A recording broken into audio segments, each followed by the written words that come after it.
Today I will show how to buy shares of Riot Platforms Inc., a Bitcoin mining company listed on Nasdaq under the ticker Riot.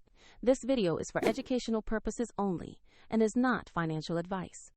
To buy a stock, you need a brokerage account, and we will use eToro as an example to show the process. After registering, you must verify the account, usually with an ID document, and add funds before you can place an order. Use the platform search bar and type the ticker Riot to find Riot Platforms Inc.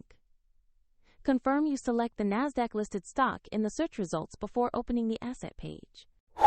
On the asset page, review the basic company information and the price chart to understand recent price movement. Make sure the description and ticker Riot match the company you intend to buy. Tap Invest or Buy, enter the amount you want to invest, then carefully review the order details and fees before confirming. If the market is closed, the order may be queued until the next session. And if you do not have enough funds, the platform will prompt you to add them before the trade completes. Once the purchase is executed, your position will appear in your portfolio view for tracking. Check the video description for the eToro link if you want to follow the same example.